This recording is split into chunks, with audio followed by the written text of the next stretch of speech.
A day in my life ng isang probinsyanong walang magawa sa buhay. O alam ko, hindi ka interesado sa video na to. Mag-auto skip ka na lang para walang problema. Pero kung gusto mo magstay, ay di maraming salamat. Ano nga ba ang ginawa ko ngayong buong maghapon? Parang wala naman, tumambay lang. Charot. Wala naman talaga akong ginawa. Ipapakita ko lang sa inyo kung paano ako kumain. Joke lang po.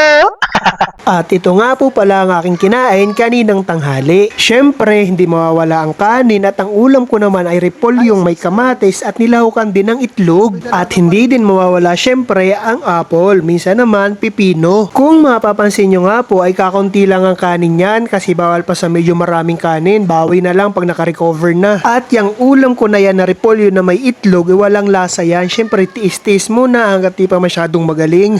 At lumabas na nga pala yung result nung kami nag-follow up nung nakaraan, July 29, 2025. At base sa findings ay medyo mataas pa rin yung creatinine ko, kaya konting diet muna ulit. Syempre tapos hindi kalilimutan yung gamot. Tapos sabi ni Doc, medyo may nana pa rin daw yung ihi ko, kaya niresetahan ulit ako ng pagkadami-daming gamot na nagkakahalaga ng daan-daang libo. Churut, daan-daang libo. Hindi, nasa 5,000 lang. Story time!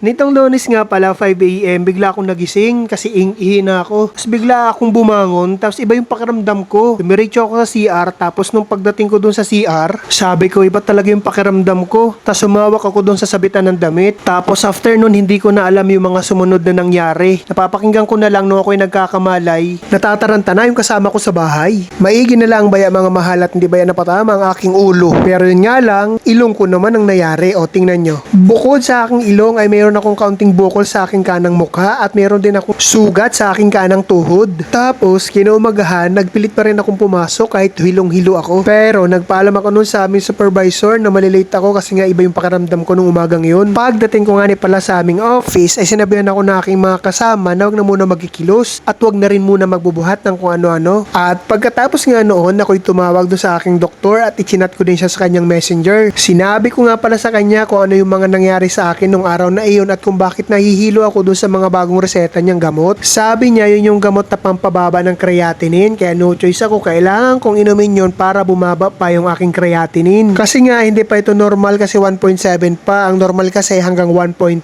kaya kailangan ko pang pababain to ng hanggang 4 na puntos para maging normal na. Pero wag kayong maglala mga mahal kasi patuloy ang aking pagpapagaling syempre. Basta wag kakain ng mga bawal, iinom lagi ng mga gamot at tapos healthy living dapat. Kaya dun sa mga mahal natin sa buhay dyan na may hilig sa mga maaalat, processed food, sa mga frozen foods, itigil nyo na yan. Para tayong lahat ay habaan pa ng buhay. O siya ay hala, hanggang dito na lang muna. Paalam. For more videos, please follow, like, and share. Thank you.